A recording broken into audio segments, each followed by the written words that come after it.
Hello and welcome everyone to this 29th episode of the Backwards Gay Baseball Podcast. I'm your host, Chris Asbrock, and I'm joined, as always, by my co-host, Scott Kaiser. Scott, my man, how you doing, buddy? The 29th episode. Woo! All Yeah. right. I'm doing well, man. I'm doing well. Just happy to know the number every time you come in.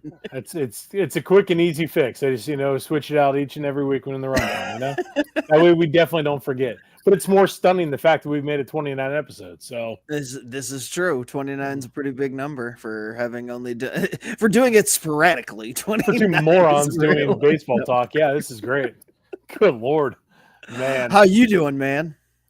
I'm not too bad. I'm a little tired today, like we were just talking, but yeah, I'll fight through it. Yeah, well, the show must go on, my friend. Yeah. We're not here to take naps. We're here to talk. No, we are not. We are not. What do we want to Listeners lead probably things will off be, with but this week? Well, yeah. No doubt. Yeah, story of our lives. Hey, what the hell? Oh man. I was gonna say ahead. let's go ahead and get into things because we have a special thing tonight, and I'll let you talk about that a little more since you're the one that arranged it and allowed us to have the opportunity to do what we did yesterday. So I'll let you talk about that. Yeah, we Scott and I were lucky enough to interview Carter Shouse. He's the according to Perfect Game, he is the second-ranked player in the 2028 high school class. He's actually out of Bishop Fenwick High School in Middletown. Really good kid. It was a really good chat that we had with him. So we can't thank him enough for joining us. But it was cool, being able to talk to one of the top players in the country and kind of, delve into, his routine and everything like that. And just his experiences so far, which as a 15-year-old kid, man, he's got a lot. But yeah, so we'll have that interview coming up at the end of the show. So make sure you guys stay tuned. But it was good stuff. What were your thoughts on, Scott? Yeah, no, it was cool to be able to talk to somebody about half our age, almost half our age, and just get his world perspective and his thoughts on baseball, like on a serious note. Like he was a cool kid, and he was really laid back, and it was fun to talk to him. Getting that inside perspective from somebody his age. It's like obviously you and I coach our kids, and they're a few years younger than Carter is, so and fat chance that they'll have the opportunity to be ranked number 2 by any publication, let alone Perfect Game. They're good suck, man.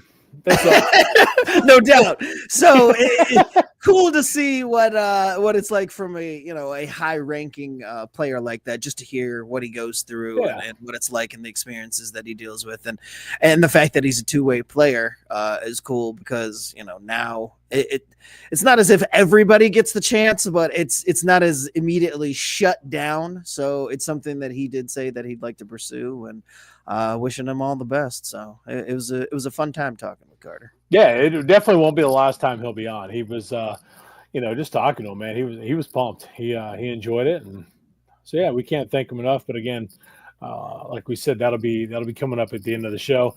We are going to talk about a couple things. Scott pointing out that my math is awful and that he's 15. He's closer to a third than a half. Yeah, well, I'm not a math major. That's why this is a baseball podcast. Yeah. After I said it, I realized I was like, oh crap, 15. Like I'm way past 30 now. So he's way more than half, but I'll leave it to Scotty to call me out on my math. So yeah, it's it's tough. It's a tough way to go, man. I'm telling you.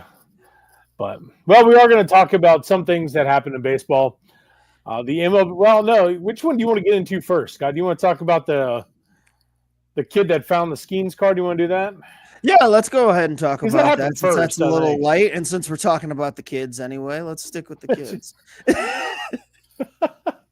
No way. That was a creepy transition, but yeah, Jesus, yeah. Then you lead it off, then Scott. That's you're on an island there, man. You're on camera. Go ahead and talk about it. Damn it! See, this is why it's not good to not be the producer. I don't have the controls here. It sucks, man. But we had. The news that came out before was the Paul Skeens debut 1-of-1 card that the Pittsburgh Pirates, I believe we talked about it a couple shows back though, what the Pirates were offering and everything like that in terms of, you get a meet and greet with Paul Skeens, you get what was like 30 years of tickets directly behind home plate. You get a suite with Livy Dunn. Yeah, they were gonna have it out. Have instructional day with like old time players. Like it was more money than the Pirates have ever spent on a free agent. Let's just put it that way. They're willing to spend more money on this package to get you to entice someone out there to find this Topps rookie card with the debut patch in it. And an 11-year-old kid did find it. He said his brain pooped when he found the card. I don't know what that means, but it made me chuckle. It's the idea that an 11-year-old's brain could poop. Like I feel like when I was 11, my brain just was constantly pooping. Hell, I mean my brain poops now. I was going to say, starting this show with my my math skills, my brain poops. But the kid said no. He turned down the offer. He's not looking to give the Pirates the card, and he's going to sell it at an auction. Good for him. He said that when they kind of announced this package, that unbelievable package that the Pirates are putting up there. I mean, like seriously, I'm curious to know the dollar amount behind the whole package, but would be worth quite a bit out on the open market, and there's somebody out there who's willing to pay an exorbitant amount, just like the Pirates are, and you can get it just straight cash. So it'd be interesting to see how much this card ends up going for at the auction. I see how jealous I have to be of this kid, because I'm already kind of pissed that it wasn't me that found it. So there's no kidding. No kidding. Well, the kid was from he was from LA, wasn't he? Or I knew he was from California. Yeah, I was just gonna say California. It's pointless. I mean, why would you, take up that take the offer for the Pirates when you live across the country from them. It was a very geographically incentivized prize, because if you don't live anywhere close to Pittsburgh, I guess that wouldn't be that special of an offer. Like, I mean, unless you just happen to be a really big Paul Skeens fan. I am. So question, just, I mean, based on our current situation being in Cincinnati, which is drivable to Pittsburgh, if you had found the card, would you have taken the Pirates up on their offer, or would you have gone to auction with it? I would have probably taken up part of that package. I'd have taken a couple of jerseys or whatever, a couple signed things, and I mean, just because I thought, I think it'd be really cool to meet him and everything like that. But I mean, auction would be pretty legit there too. I'm just gonna say, I'm gonna go my whole life probably never meeting Paul Skeens, and if I got a boatload of money to not do that and continue to not do that, I would take the boatload of money. It's probably better, I mean, so I'm guessing that this 11-year-old got pretty sage advice from his father, at least, to go on ahead and take that to auction, because I'm guessing, like I said, that he will make quite a bit more than he would have. I don't know. Maybe once you total up everything, because 30 years worth of tickets is a lot of tickets. But hell, Pirates might not even exist in 30 years the way they operate. So. Well, it's true. That's a great point. It gets sold. It had to have some type of contract that says that if the ownership changes hands, or the team relocates, that the package is still good. Yeah. Or when Skeens inevitably signs with another franchise, they don't pull the rug out from underneath you. I was going to say, because they're already pissing them off because they haven't talked extension yet. So there's that. It's just, I mean, good Lord. Yeah. Good old Pirates. Yeah. Well, at least that's been, I can, my retirement plans can go back to doing it the old fashioned way instead of trying to pull a card like I'd been trying to do. Yeah. At least I know where I'm headed, from the get-go. Right back to the grind with me. Yeah, exactly. Waking up each freaking day, ready for hell. That's how we roll, man. Not just pulling a card. But speaking of Paul Skeens, it was announced last week that, they were going to the cover for MLB The Show, and they freaking nailed it.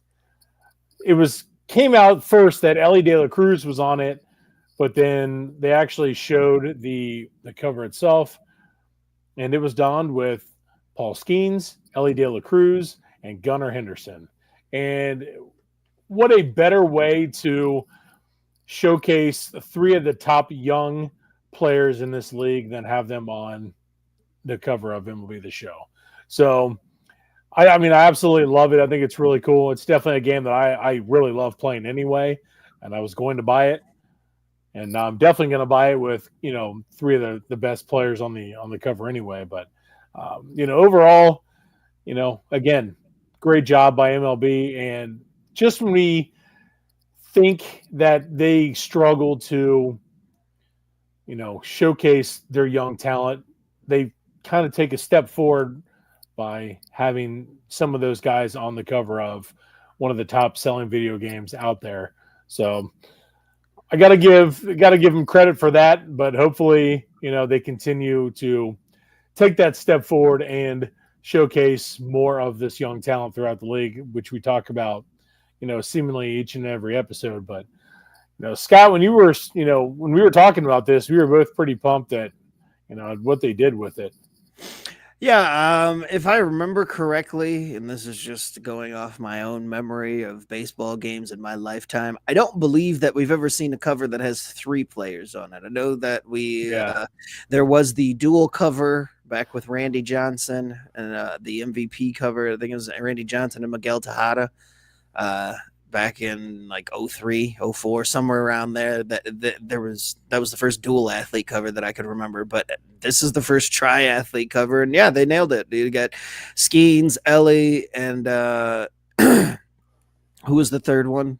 Gunnar Henderson. That's right. Yeah. And yeah, those are 3 of the brightest stars, young stars in the game coming up right now, and I couldn't think of a better way to display three stars. I'm wondering though who I should give the credit to though. Is this MLB? I don't know. Or is this Sony deciding that they were going to do this? Because I'm assuming that Sony makes the actual call on who's going to be on the cover and everything. So I don't know if MLB is savvy enough. Still, I don't give them enough. I try to give them credit. They'll screw it up. Yeah, I was say it was probably Sony that pulled this off. But either way, Major League Baseball will benefit from this, and you got kids playing the game and seeing the cover, and the cover isn't a huge deal in the grand scheme of things, but it is something that it's a special honor for those that get to be on the cover. And hell, I said cover, now it's like video games are going the way of digital like everything else. So yeah, being the cover athlete of a game anymore is not what it used to be, because there's not even really there aren't going to be many hard copies out there. But still, their faces are plastered all over the menus and all sorts of stuff like that. So if you are a novice baseball fan and you're not quite sure about who these players are, you're going to inevitably learn about who they are just from them being presented and splashed all over the marketing and whatnot. So good on MLB and Sony for going this route and having I thought it would be cool though if they would have done it. I would have been okay with any of the 3 having their own being on the cover individually as well. Like that's they picked such a great trio that I wouldn't have had an argument if any of the 3 of them were solo. Like when it was first announced, or it seemed like it was just going to be LA, I'm like, oh, that's a little bit surprising, because Cincinnati, and I know that there's more to them. But they've had Brewers on the cover, and they've had Joe Mauer in Minnesota on the cover. So baseball is a little bit, it can avoid the whole big market thing when it comes to having players on the cover, as long as the player in question is worthy of being on the cover accolades wise. So I think they nailed it. It's good stuff. So yeah, completely agree. Well, speaking of the Cincinnati Reds, the Reds made a couple more moves. They've been active. I was going to say week and a half, like super active. Yeah, they finally got their outfielder. Might not be the one that we were all hoping for, but again, they bring in Austin Hayes on a 1-year, $5 million deal, and then just prior to that, there was talk that the Reds were deep in trade discussions with the Chicago White Sox for Luis Robert. Now, according to Jim Bowden, the asking for the White Sox were wanting Edwin Arroyo as one of the pieces to come back and another top prospect. So that's why the Reds stepped away from the trade talks there, and it didn't happen. And they ultimately pivoted to Austin Hayes. Now, this is a deal I really do like. I think Austin Hayes, former All-Star, he did struggle last year, but he did have a couple injuries that kept his his season from really taking off. Now, if the Reds get the Austin Hayes from 2023, they're going to be in great shape. Austin Hayes had a great season, and then, like I said, ultimately next year or the following year in 2024, last year, he struggled, and it was the injuries, like I said, that sidetracked him. But I think this is a low risk, high reward move for the Cincinnati Reds. Austin Hayes has just an absolute cannon for an arm, so he's going to upgrade your defense out there. And if he can hit, he's good for 20 plus home runs. It might even be close to 30 in Great American Ballpark. So there's the guy that they needed there to provide the stability in the outfield, who is going to, I think, consistently play out there game in and game out. You're going to have, either in left or right, depending on, what Terry Francona is thinking. Like I said, he's either going to be left or right field. I'm thinking he's probably going to be in left field. And then right field, you're going to have Jake Fraley, Stuart Fairchild, that platoon, I would say, of those two guys. You're going to have Gavin Lux out there in the outfield every now and then playing as well. So they got the guy that they needed to, like I said, stabilize the outfield moving forward for 2025. And I think it's a great move. I'm glad they did not go with Luis Robert, a guy who we've talked about it before. He seemingly just does not care as much. And I don't want to bring in a guy who doesn't seem to care into this clubhouse. We've got a bunch of guys who are, they're hungry. It's a solid baseball team. Now, granted, Terry Francona will probably light a fire under Luis Robert, but I don't want to take that chance. I'm fine with rolling forward with what they've got. But again, I think this is another instance where the Reds have taken a pretty solid step forward this offseason, and they weren't done because they go out and they trade for Taylor Rogers from the San Francisco Giants. That shores up their bullpen. They needed, more bullpen depth. Taylor Rogers brings that. So now you've got a lefty in Taylor Rogers. You got Sam Mole and Brent Suter there. Taylor Rogers can close if necessary, depending on what you do with Diaz.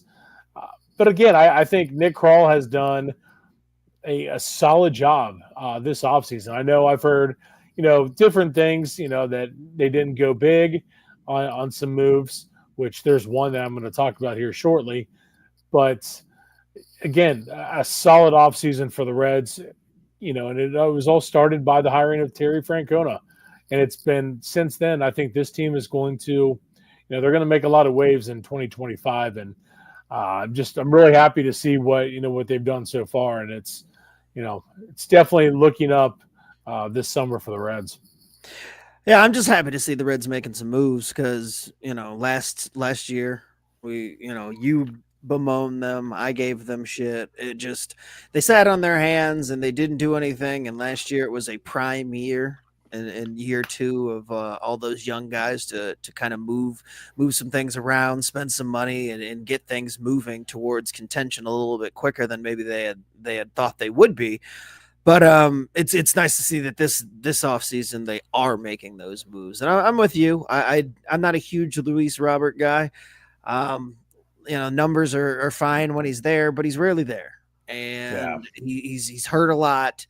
The effort has been in question in the past, and if they were asking for anything substantial, that's an easy call to pivot away from him. And honestly, let Chicago either die on that vine and end up having to trade him for peanuts on the dollar, or just waiting until he walks on free agency, because I don't know how you can ask for top billing for Luis Robert at this point in his career. But yeah, I do think that the Reds have made moves that they needed to make, and hopefully that they continue to make other moves, throughout the rest of the season and heading into the trade deadline, so that this team can continue to grow and show the promise that they showed a couple years ago as far as being able to contend for the division. Because I think they should have a pretty good year coming into this year. I think that the Central is open there for the taking for them. Yeah, and they were just rumored, and again, it's all rumor, but with stay rumor until this man signs with somebody, for God's sakes. Yeah, and I mean with Pete Alonso, and this was a guy that at the beginning of the offseason when we had talked about it, I think it was our very first show, I had brought up Pete Alonso's name with the Reds. I think that is a perfect move to make, and I think you could get him right now. It's one of those situations, offer, a 3-year deal, $75, $80 million, something like that. It's going to be the high annual value. Okay, fine. With opt-outs after, year 1 and year 2. Let him go bash and then hit the free agent market again. Because that's what he's going to do here. I mean, he's going to hit, the 700 home runs at Great American Ballpark. And I think if, the problem the Reds ran into was they had extended that qualifying offer to Nick Martinez. And Nick Martinez took it. I don't think the Reds were fully prepared for Nick Martinez to take it. And so I think that kind of threw off their offseason plans overall because, again, that move was not expected. And for $21 million, I like the move. I'm glad Nick Martinez did because he is very valuable, and he saved the Reds' ass many times last season. So, to me, it was beneficial. But that $21 million is coming off the books next year. So, if you can get Pete Alonso for another year, great.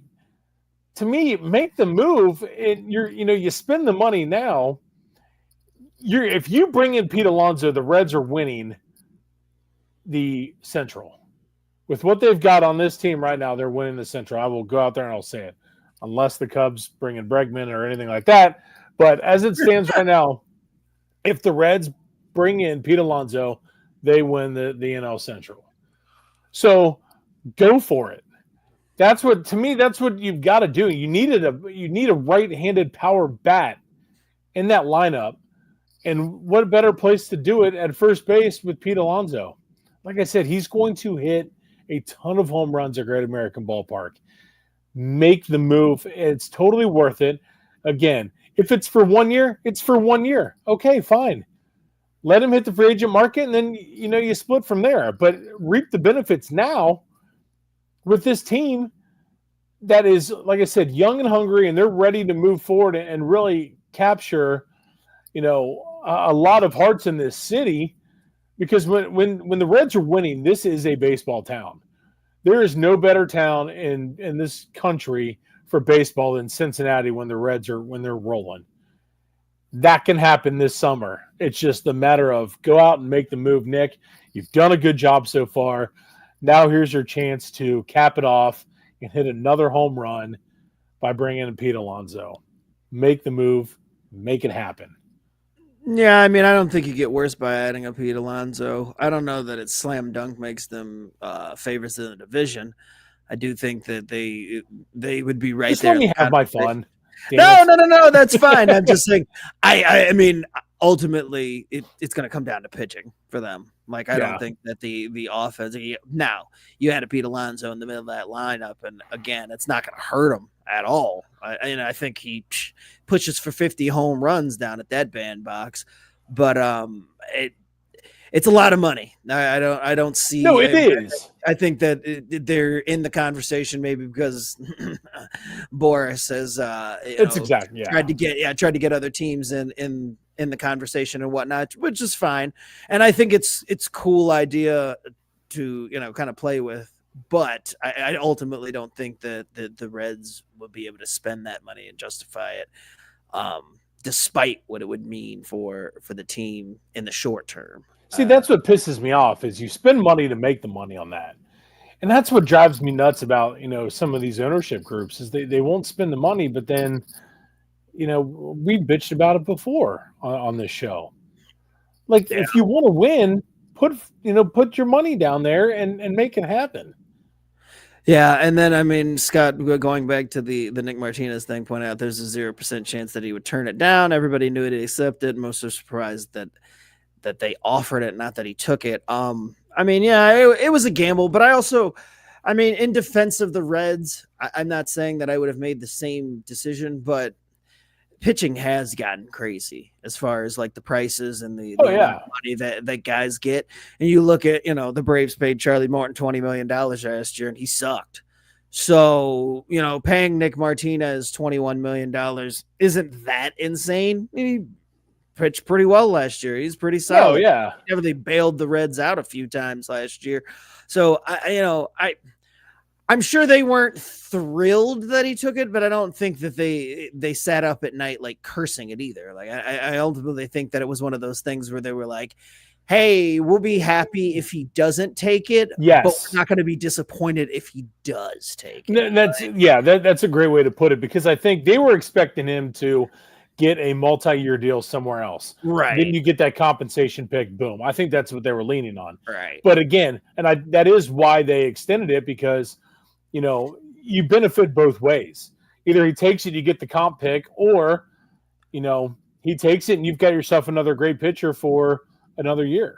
Right. And I mean, again, 21 million isn't crazy. It's not like with the franchise tag in football where you're paying this exorbitant amount based on the highest ends. It's like, yes, $21 million is a lot. And would he get $21 million a year on the open? But probably not. But also, it's not that far off. Like because it's a 1-year deal, when you look at it that way, it's like, $21 million. There's way worse deals out there than that. So, yeah, I liked it. I mean, I love Nick Martinez. I'm glad he took it. Again, because it's going to benefit no matter what, whether he didn't accept it or whether he did. And we've got him back, and now we've got a lot of depth in this rotation. So the Reds are in a good spot. I really do think that they are, in terms of, pitching wise. I think they're there. They stay healthy. They're going to be there the entire season. Yeah, and you talk about pitching, a couple more big name pitchers off the board. Max Scherzer signs in Toronto, and Jack Flaherty finally getting inked this offseason after kind of sitting around, and people thought he would have been signed by now, but he ends up back in Detroit, where he had signed last year before they traded him to the Dodgers, and he won that World Series with them. But he goes back to Detroit on a 2-year deal. And Scherzer ending up in Toronto along with Santander. Toronto making moves that, a few weeks ago we talked about them sitting on their hands and not quite doing anything, and still kind of in the hunt for Pete Alonso. But they've made moves enough that Toronto isn't so embarrassing this offseason, I guess you could say. Like they look more competent than they did just a month ago this time. That's for sure. Well, it wasn't real hard. Let's put it that way. The Scherzer one, I mean, I don't know. I guess it's a depth move there. If you get good Max, then they're going to benefit from it. With Santander, I mean, he's he'll be a solid outfield addition, solid piece of that lineup. But what it comes down to is you've got to sign Vladdy, and there's no ifs, ands, or buts about it. It's Vladdy is where it's at, and they've that's the move you got to make. So they got to figure out how to bridge that gap in between each other here and get it figured out, because otherwise all these moves are all for naught if you lose Vladimir Guerrero Jr. So yeah, I mean, Toronto, glad to see they're making moves, but some of the ones it's kind of questioning a little bit. I mean, I've heard they're in on Bregman as well. That'd be great, but I mean, they need another piece in that lineup really to put in there with with Vladdy and Santander and everyone else. So it'd be interesting to see what happens. I mean, as we inch closer to spring training, which is what, 2 weeks away. We're less than 2 weeks away, because next week is when pitchers start showing up for teams, and then the first full squad workouts are the following week. So we're about 2 weeks away from full squad workouts. So Yeah. Yeah. So Oh, whatever, guys out there who still don't have a home and still are looking for that. I was looking at the free agent list earlier this evening just to go back and look through and see if there was anybody that was that we had missed on. And quite a few names that I was surprised that are still out there. Not anybody that's earth shattering, but guys that will end up playing contributing roles on teams that win for sure. I don't understand why these guys don't sign earlier. Because you want to be prepared going into camp. Yeah, I mean, I think looking at a lot of them, I think it was guys who, they figure they can make more money if they wait until these guys start showing up and they get there and get hurt. And then you've got leverage because teams get desperate, and then you get a better shot at signing with you waited this long. Well, might as well wait for something to happen where you get a starting spot or something along those lines that you feel more comfortable with, or on a team that gets desperate. I mean, yeah, if you're sitting out there as a starting pitcher and one of these contending teams loses a guy, which happens every year, somebody goes down, some big name player or some player expected to contribute a lot, to a certain team, goes down, and the next thing you know, these guys off the street come in and I mean, Blake Snell didn't sign last year until after spring training had started and whatnot, derailed the start of his season, but hey, he ended up with a whole bunch of money on the back end. So they probably figure it can work out. The last thing that I want to go. Oh, and I should mention real quick before we get off of those, but the Braves finally did something and signed Jurickson Profar. Cool. Yeah, that's exactly what it was. One of those signings that if Jurickson Profar, I don't have anything against Jurickson Profar, but if Jurickson Profar had signed at the beginning of December, I'm like, all right, Jurickson Profar, off season's getting off to a great start. Jurickson Profar in January was like, that's it. That's the move. Surely there's something else going to happen with Jurickson Profar, right? Like that's not it, right? That's not the only thing they're going to do. I sure hope not. That's how I feel about Jurickson Profar. Fine enough signing, but just very. I equated it to getting socks for Christmas. I know they're necessary, but there's nothing sexy about them. Nothing sexy about them. That is one hell of an analogy. One hell of an analogy. Bad news though coming out of baseball today. Before we get to the interview, one of the umpires was he let go? He was fired. I saw that he can apply for reinstatement, but what was his name? Because I almost called him Pat Hoberg. I almost called him Fred Hoberg, and I'm like, no, that's the basketball ref. Pat Hoberg was let go by Major League Baseball. Story came out that he was suspended about this time last year. It was detected that he had a gambling account opened up in his name. And the account had baseball being gambled on it. Now, after an investigation by Major League Baseball, it turns out that there's no proof or any evidence that he was the one who gambled on baseball. He says that he let his friend use the account, and there's no wrongdoing on his part. He can apply for reinstatement. But the whole thing smells fishy, and this coming a year after it dealt with all the Shohei stuff and gambling and folks using different accounts and all that. And there were some deleted text messages that happened during the investigation and just a whole big old mess. It smells fishy, and there's all sorts of smoke here. So I tend to believe that even though they didn't find any evidence of gambling on baseball, that the man gambled on baseball, because I don't buy all the excuses, and there would be no need to furiously delete text messages if you were worried about them being part of an investigation. So whatever's you did nothing wrong, right? He accepted responsibility. Says he understands that he made a mistake and that he never compromised the game, never bet on baseball, blah blah blah. But we've heard this before. So It's time for Robo-Umps, right, Chris? It's time for Robo-Umps. Nope. Screw them.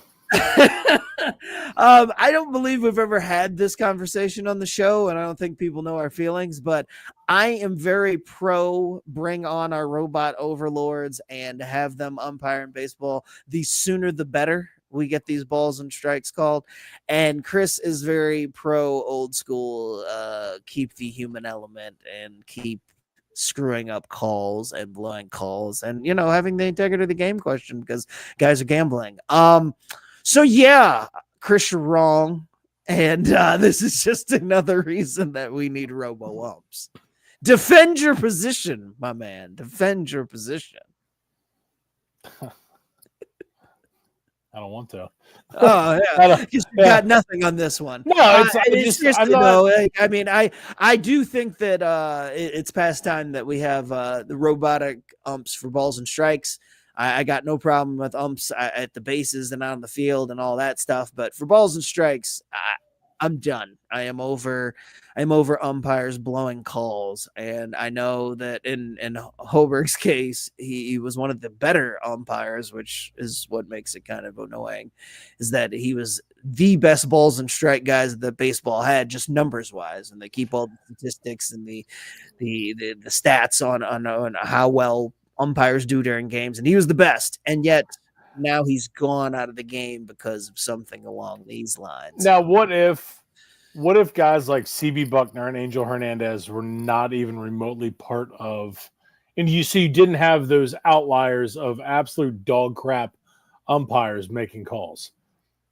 Would you be off? Because outside of those two, you don't have a problem. You see what I'm saying? Like, would you be fine with leaving it as is?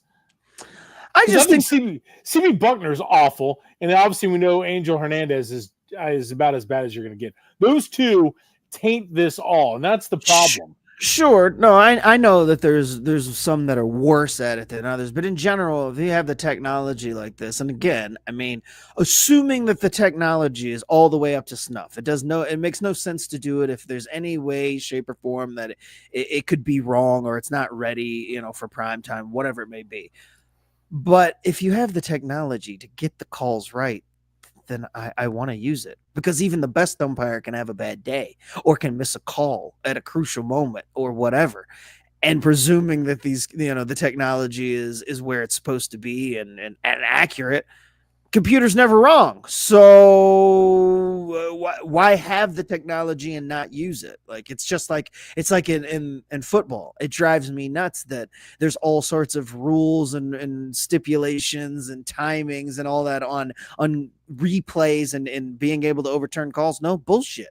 If a call is wrong and we have the technology and we can all see it in basically real time, but the guys down on the field aren't allowed to use it, or, it's not a certain situation, whatever, I think that's ridiculous. I want the calls right. And there's too much money tied up in these games now, especially with gambling. Mr. Hoberg, he knows all about that. He knows how much money is tied up in the game. So if you're going to have gambling and all the money and everything tied up we got questions about whether or not the referees are in bed with the Chiefs. You know how you eliminate those questions? You use every technology available. And baseball needs to have robot umps the minute that they're ready for use. Okay, there we go. I'm interested in hearing anything that you got to say that is, anti that. Like, I mean, if you can argue those points, fine, but I just don't see why you have it and don't use it.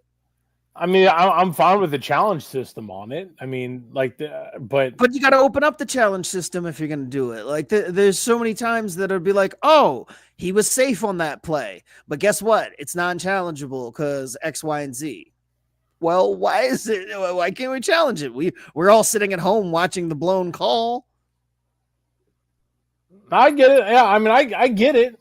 I do like the human element of it, and it's because watching a pitcher work, you like to get irrationally angry at a grown man behind home plate for blowing a call. Yeah. We're not gonna see eye to eye on this ever. So it's screw it at this point. Hell. Yeah, I did just run circles around you in that debate, but that's fine. It is what it is. So, Chris, all for the screwed up human element, and me for a brighter future in baseball. Now, I'm just all for getting rid of the umpires that aren't worth a shit. That's my thing. Well, yeah, and I mean that's because well I mean, that too. I mean, here's the thing: like guys, like I said, CB Buckner and Angel Hernandez, those two, I'm like, hell yeah, we'll go robot umps. But there's other guys that make it great, and that's what like I'm not there yet. I'm not there yet. Well, I think we'll get there when this coming season, Reds, Cards, division title on the line, trip to the playoffs, win or go home, and the ump blows a call and the Reds have to go home. I bet you'll be screaming for the robot umps then. Depends on what kind of call it is. If the fastball right down the dick, that's a ball, then I'll be pissed. Yeah. But it is what it is, man. Like, I mean, shit happens, dude. Before this show is over, I will have you know that you will be on the side of the right side of history. You will be defending the robot overlord umpires. They're coming, and there's nothing. Oh, they're coming. There's not a damn thing I can do about it. I know that. I know that for a fact. But it is. I'm just not there yet, man. I'm not. I mean, fair enough. Sorry. Fair enough. What it is, man. Alrighty, well, do you have anything else, or should we go on ahead and give the people what they came for and then give them this interview? Let's do it. Alrighty, ladies and gentlemen, without further ado, our interview with the one and only Carter Shouse. Again, we appreciate Carter for sitting down at this interview, and this is going to wrap up the show for us. So we thank you guys for tuning in to Backwards K, and we will catch you guys next week, but enjoy the interview.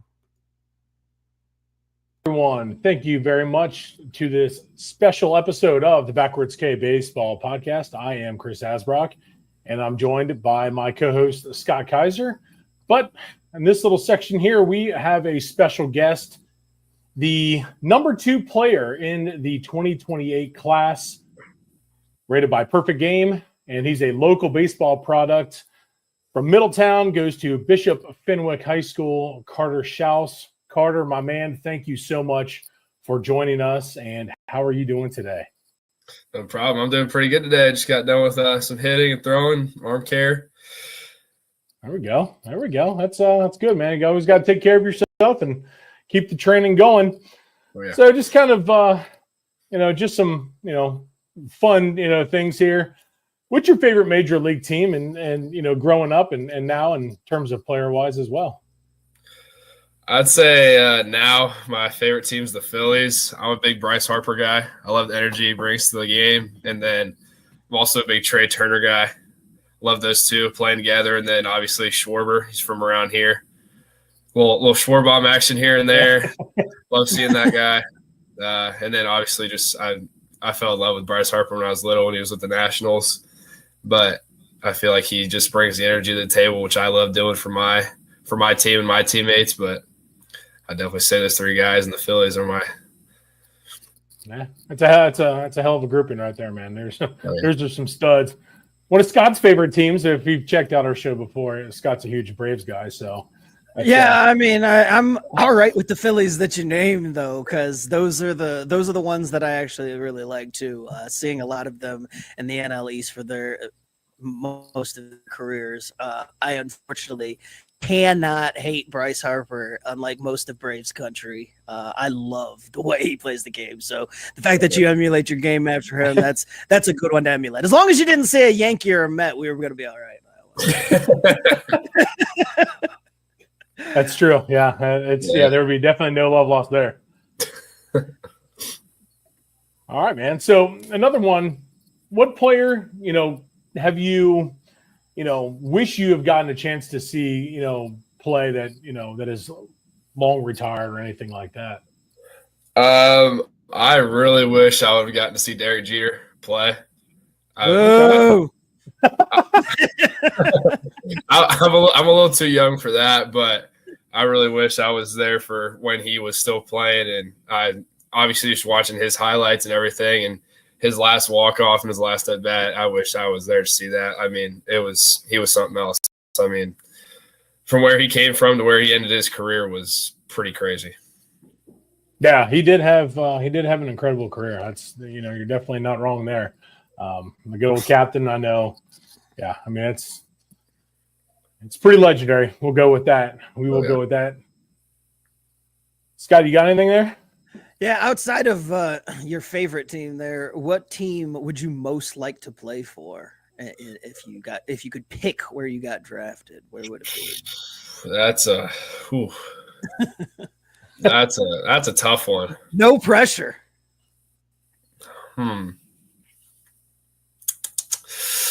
I mean, I've always like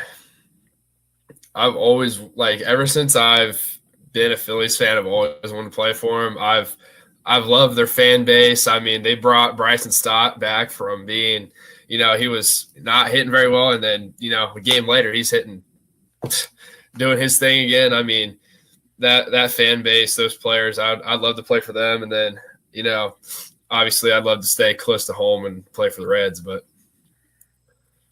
Yeah, that'd be sick, man. That'd be sick. So you're a pitcher and center fielder mainly. You do play some first base. In terms of pitching, what is your favorite aspect about pitching?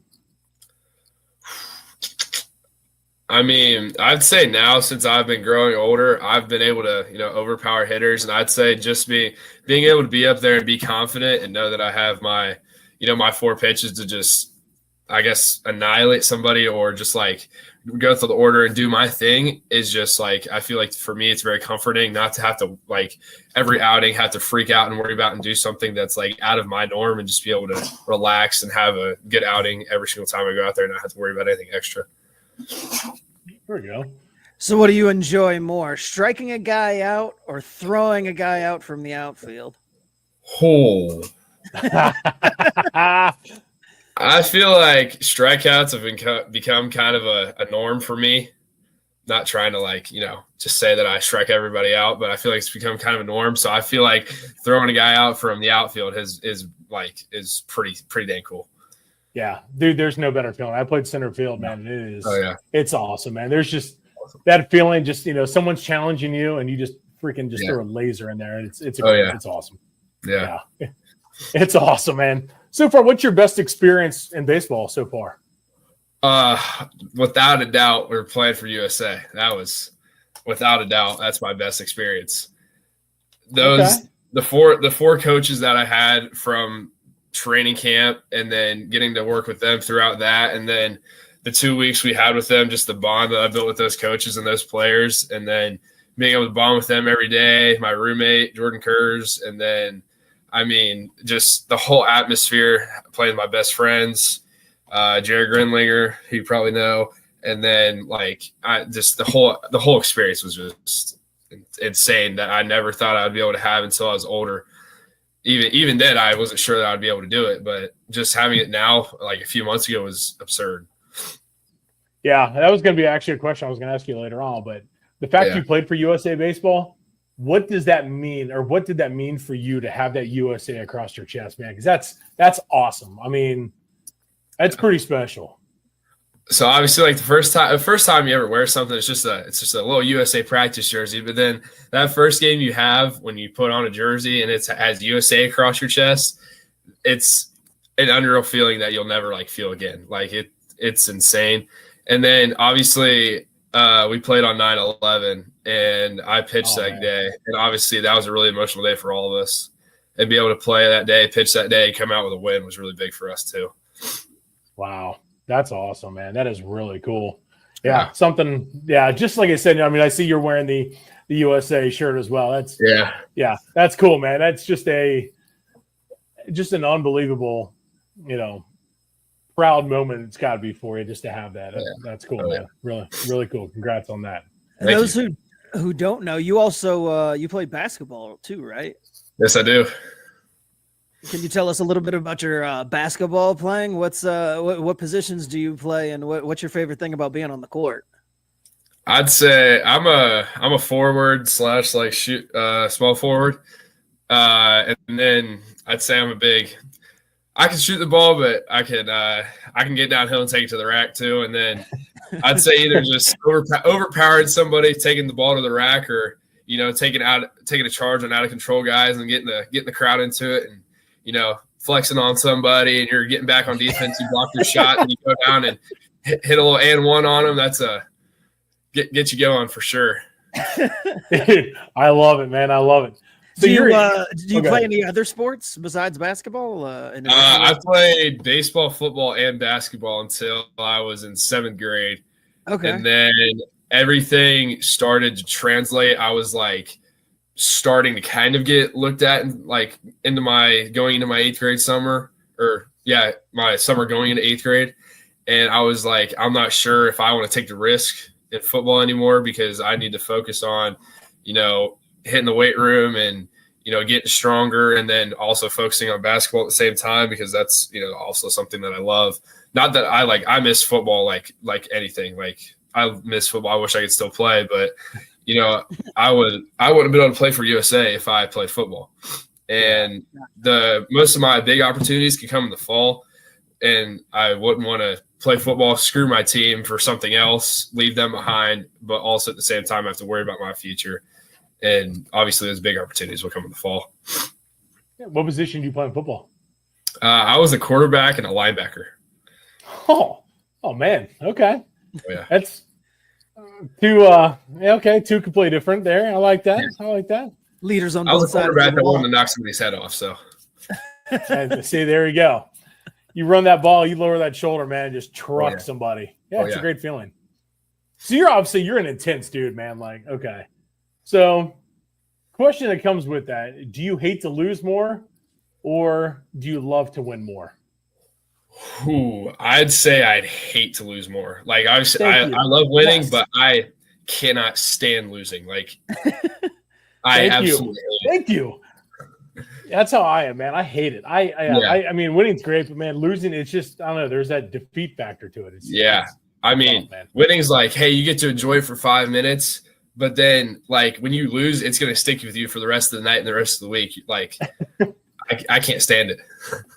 See, there we go. That's okay. To me, that's a true competitor right there. Like to me, a true competitor, they just hate to lose. Like that's what it comes down to. So they're going to do everything they can to make sure that they don't. Yeah. Okay, there we go. I like that. So what about some of your other sports like playing basketball and football and whatnot? What kind of helps translate onto on the baseball diamond? Like what skills can you use on both of them that you're kind of like, oh man, we do this a lot in basketball, but it really helps me in baseball? I'd say football really helped me with the mental side of things. Because when I was younger, I wasn't mental in a bad way, but like I was mental, like if I got out or something like that, I would always get really mad. But then I feel like with football, I took a lot of defeats and I was like, I have to keep my cool and keep my composure and still keep playing well. And I feel like that's definitely translated over to baseball because I'm not going to have my best game or my best outing every game. I'm going to have to keep my cool and, see what went wrong and then come back out the next day or my next outing and compete and actually play good that day. And then I feel like with basketball, I feel like conditioning side of things and the speed things have helped me with that. But also I feel like my competitiveness in basketball is like second to none with anything. Like I will do anything to win a basketball game, but also like my competitiveness in baseball is like insane too. But I feel like with basketball, just like all like the running and stuff we do has really helped me stay conditioned, and also like my speed has helped me in basketball translate to baseball also. Okay. So basketball season's it should be wrapping it up here pretty soon, shouldn't it? Yeah. So we have 5 games left and the tournament draws on the 22nd. Okay. And then once that's done, man, you're going to be right into high school ball then.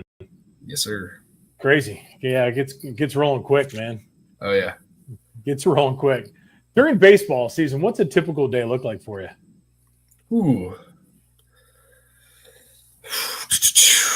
So, depending on what day it is, I'll wake up, 8:30. So I'll ask you this, like game day or an off day? Whatever. We'll do game day first, and then you can do off day. All right, so we're game day. So, obviously, I'm a national level baseball player, so I'm never home. So, at all. True.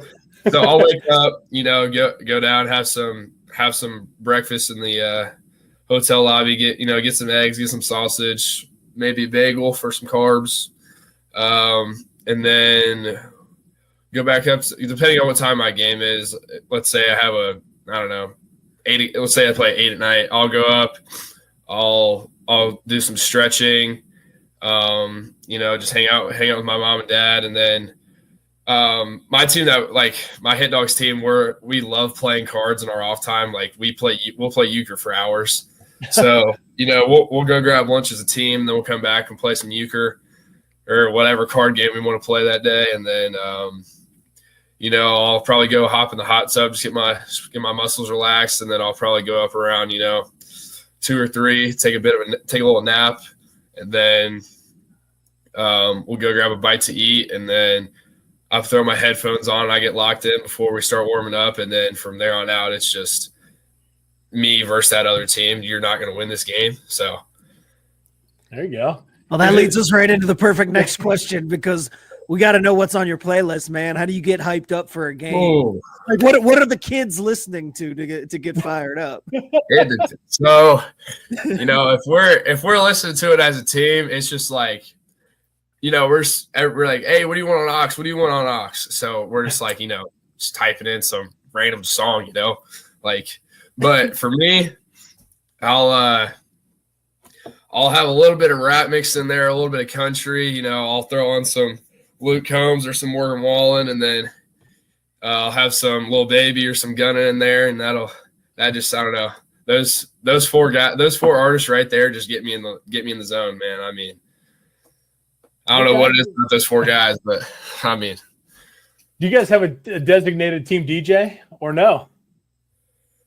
It varies. It varies. Okay. It varies. Yeah, because some guys lose that privilege, man. If that music getting hit, man, you can lose that privilege pretty quick. Okay. Do you guys get to pick up your walk-up song at this age? High school, yeah. We don't do it for summer ball, but high school, yeah. Okay. So what's your walk-up music? I think I'm gonna go with some Billy Squier. Oh, okay. Oh yeah. I like it. I fell in love with it when Billy Amick started doing it, and Tennessee fans started clapping every time he went up to the plate. So I was like, why don't I do that? So that's awesome. I think we're going with some Billy Squier. Okay. All right. Oh yeah. I like that. So what you were talking about Billy Amick in Tennessee. What, you follow any college programs? Or, I mean, do you have any time to? I mean, obviously you're super busy, but man. Oh, do I follow college baseball? Yes. Good. I am all over college baseball, man. It's the best, man. It is the best. Love it. What team do you like the most? Tennessee. Okay. I don't have anything over here with me, but I'm a Tennessee geek, dude. I like Coach Vitello. I'll say Vitello's the best, man. That is my favorite person in this entire world. I love Vitello. And then, Christian Moore is my favorite player, honestly. Okay. MLB college, even though he's in the minors, he's my favorite player. And then, you got Blake Burke, who's just going to hit the ball 600 feet. And then, Billy Amick, he can hit the ball wherever he wants to. And then you got Hunter Ensley out there who's just going to, jump over the catcher and get you your winning run. So, yeah, they were fun, man. They were so fun to watch in the CWS last year. It was awesome. Oh, yeah, man. I tell you what, man, there was, you're talking about Tony Vitello. I think when he first started at Tennessee, there was something about him I was like, I didn't like. I don't know what it was, but I was like, man, this guy just ain't it for me. And then as it continued to progress, I was like, okay, this guy's legit. He's awesome. He's just a good dude. Players love him. So, I mean, he's that kind of coach that anybody would want. So. Oh, yeah. Yeah, and then those days, those days of Drew Gilbert and Jordan Beck, I mean, I was the biggest Drew Gilbert person you would ever meet in your life. I mean, everybody hated it for me because everybody thought he was just some arrogant, cocky guy. But me, I was like, that's who I want to be when I grow up. You gotta have a swagger to you, man, because I think that adds a lot to it. I mean, as long as you're not overly cocky, but you gotta be confident in your game. 100%. Yeah, I'm with you on that one. I'm with you. So you've skyrocketed up the ranking boards for the 2028 class. So you're sitting right now, according to Perfect Game, at number 2. What opportunities, like showcases, etc., have you used to take advantage of that to continue to progress up the boards and obviously, better your numbers moving forward?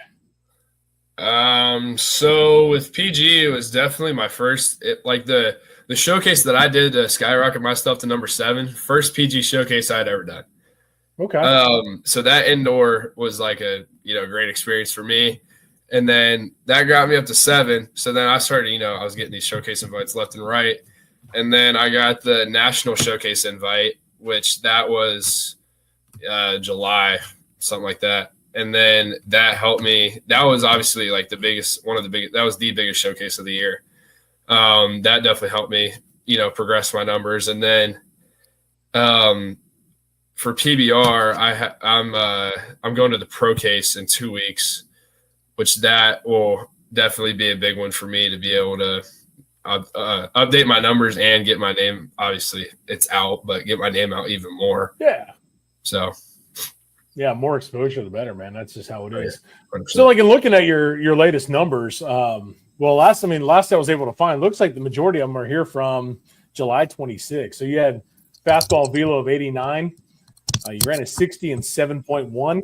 That's not too bad. Hell of a lot faster than me. Outfield velo of 93. Exit velo 91. So, like in terms of those numbers there, you see your numbers after an event. And knowing what those are, you've got a benchmark, heading into the summer, whenever that showcase is. You have a lot of showcases now where people are getting stuff out here in the spring and everything like that moving forward. Does that change your training, like in terms of like mentality, or you just still want to crush every aspect of it?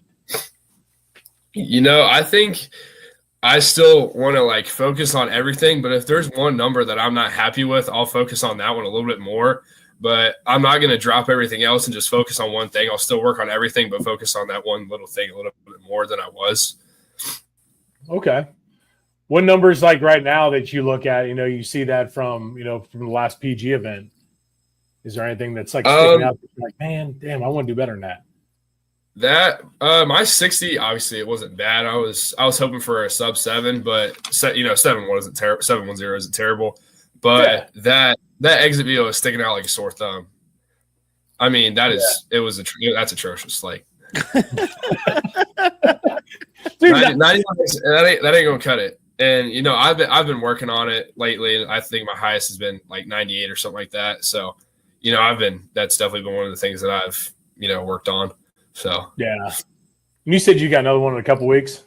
Yeah, it's the 15th. Okay. So yeah, there you go. I mean, that you've got a benchmark right now, man. Of what? Obviously the X velo for PG's off the tee, but yeah. And then I don't know what PBR is, but do you consistently compare yourself to others? Like, do you have that drive? Because I know, like I said, you're a gamer, man.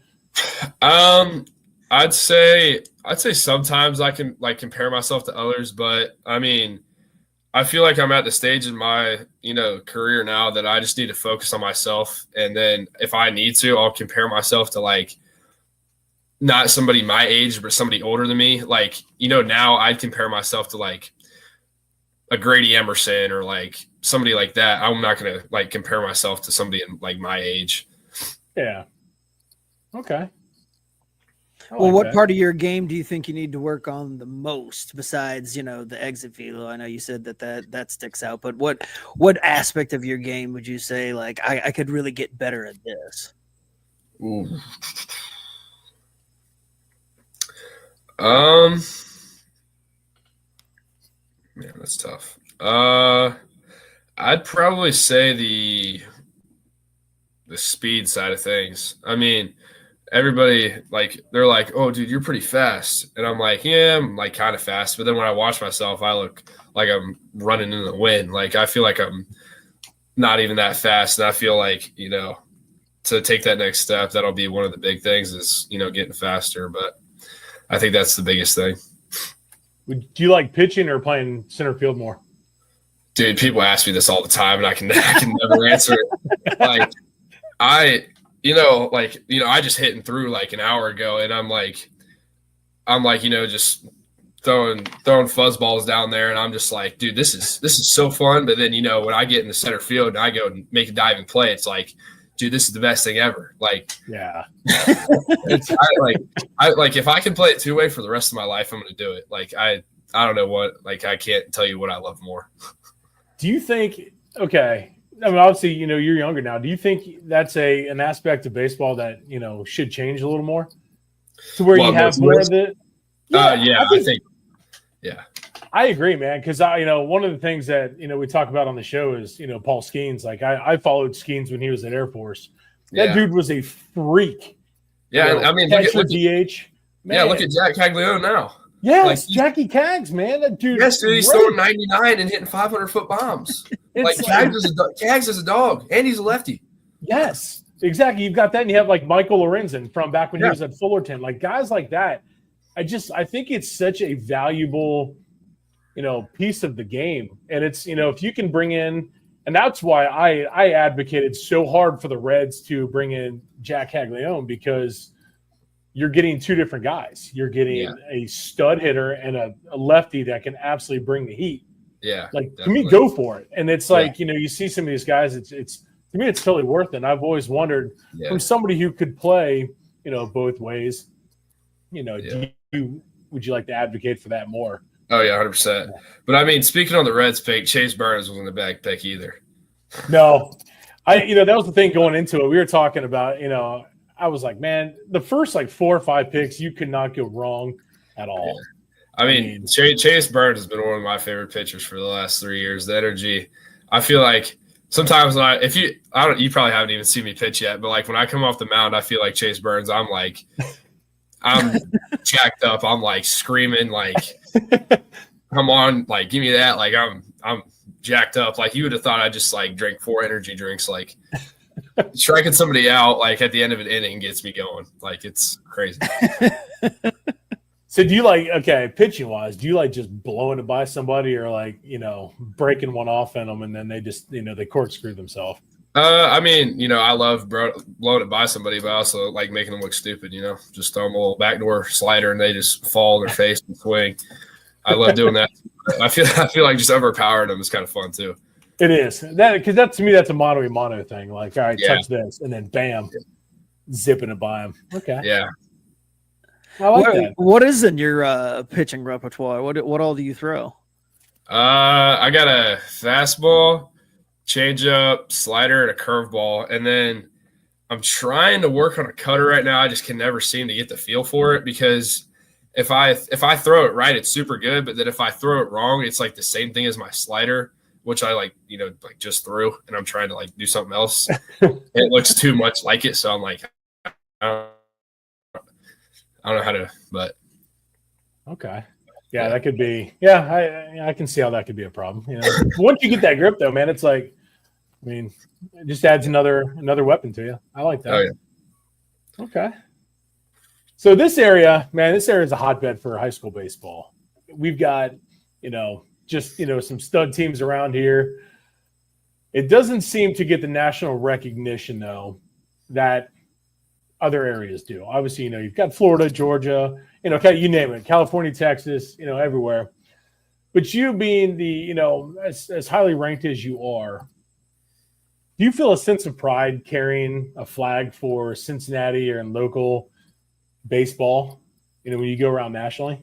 Oh, 100%. Like, kids will always, you got all these memes out here about Ohio, and they're just like, saying all this, and then they're like, "Hey, you're from Ohio. You're like a Midwest guy. You're a cold weather state guy." And I'm like, "Yeah." And they're like, "How do you get it done?" And it's just kind of cool to just hear that, and just like, I can get it done and still, be on this national level. It's kind of cool. Yeah, because I mean, you saw like last year. I mean, Jake Hanley from Mason tore it up at the Super 60. He's in Indiana now. You got guys like Matt Ponatowski, who is at Muller. Zion Theophilus. I mean, there's some dudes in this area, man. Yeah. And that's just, I just named just 2 programs, but you've got, you got Baden, obviously yourself at Fenwick.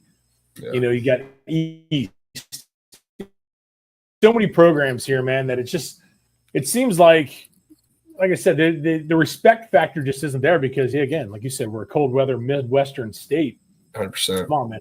We produce ball players too, man. It's just give us that respect. Exactly. 100%. There you go. That's where it's on you, man. Continue to show out, man. Yeah, man. Continue to do your thing. We appreciate you coming on and doing the show with us, man. Thanks a lot. 100%. Anytime. Yeah, that's awesome. We'll have to get out and check out a game, man. Oh yeah, We'll see you in action. Yeah. Well, again, man, truly appreciate you. This was awesome. 100%. There you go. Thanks a lot, Carter. Yeah, No thanks, problem. Carter. Appreciate it. Have yourself a good one, my man. You too. Take care and best of luck.